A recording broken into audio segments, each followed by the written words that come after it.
And we are back, and with a fan's recommendation, Peanut Gallery has a very special Bible study. Yes, so we are going to be discussing evil, not only the wrestler, but also evil in Japanese culture.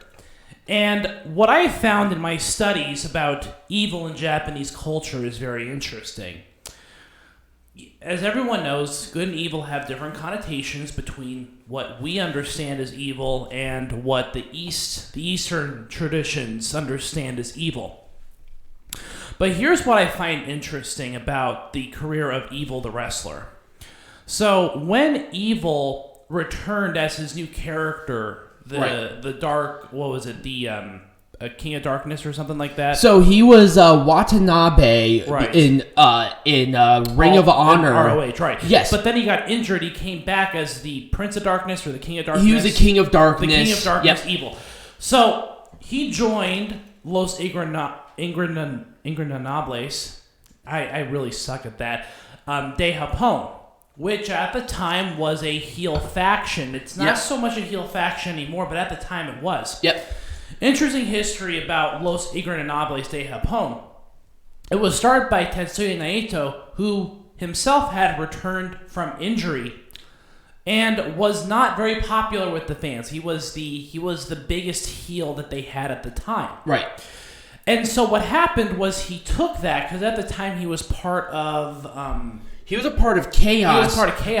But he had the Roman Reigns push, and nobody reacted to him, so he went to Mexico and then joined their Los Ingobernables and then brought his own faction, Los Ingobernables de Japón. So at the time, LIJ was a heel faction.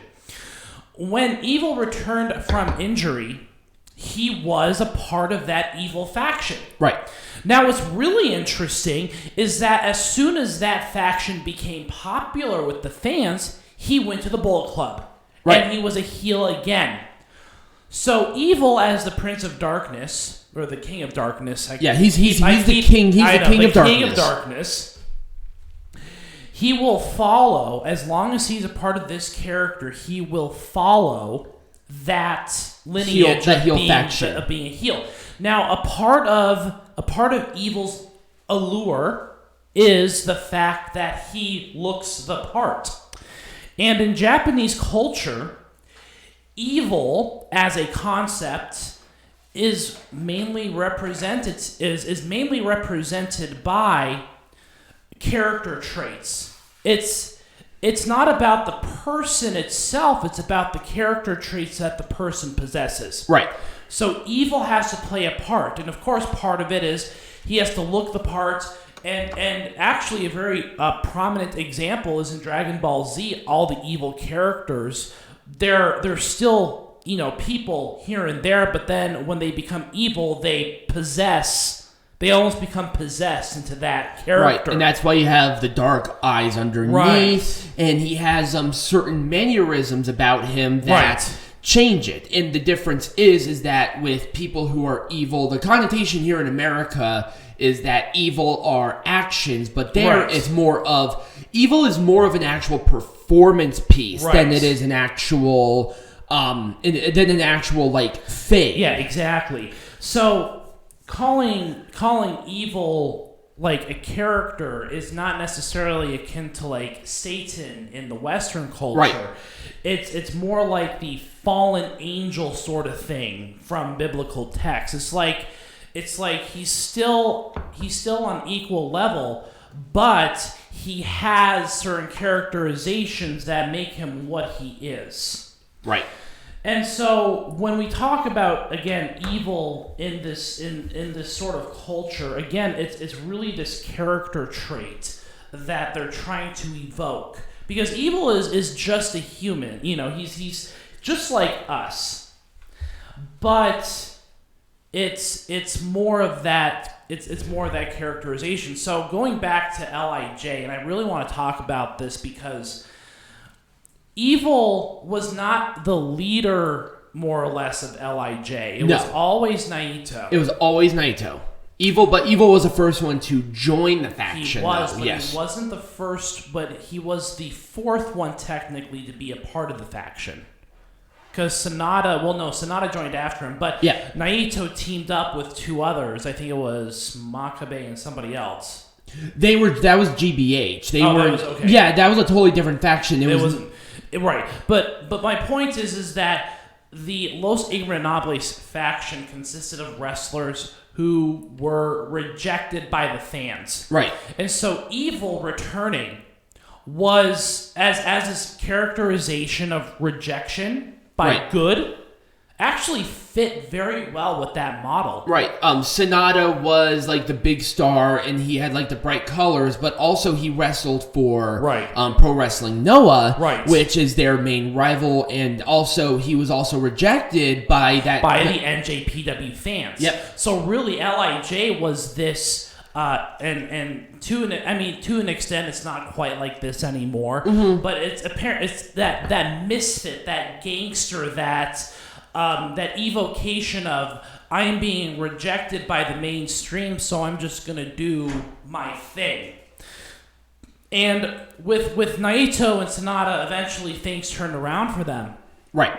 But you can't do something like that with Evil because of his characterization. Right. He kind of put himself into a position where Evil cannot be a babyface. He just can't. And this is not because you can't be a anti-hero, because in Japanese culture, when you are classified as a evil entity, it's essentially right. You are essentially a demon. Right. And he portrays that. He had, the inverted cross with the shattered glass. He came out with the sickle, which is like an entirely different thing in Japan, too. But remember, too, that Japanese culture is very dynamic with those characters. Right. So essentially, he was a characterization of a human who has since gone by the wayside, joined a group of misfits who didn't belong, which is another characterization of Evil. Right. And then when those individuals became popular, he had to find his way to the Bullet Club, because now the Bullet Club is the primary heel faction that we've come to expect from New Japan Pro Wrestling. You have the United Empire, but really, at the end of the day, United Empire is a brand spanking new thing.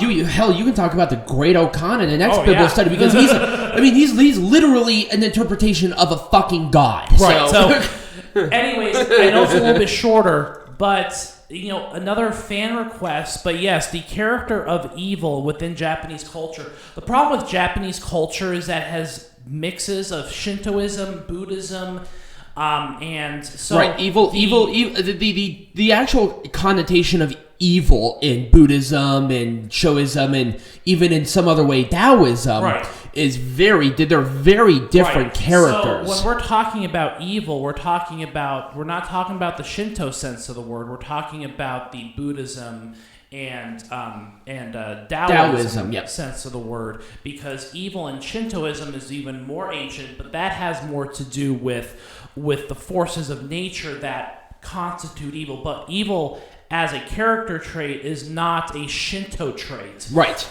And the thing that you have to remember too is that he is also a character akin to, New Japan's full of those very colorful characters. So he's portraying that colorful character that we've come to expect in general from Japanese culture. Right. So that's the short and long of it with regards to Evil. Just a character who has gone astray and joining those misfits and continuing onwards and upwards. So let me know what your thoughts are. A little bit shorter, but I know you have like 5 parts to this. So, we'll go from there. All right. Well, thank you guys so much for listening to this portion of it.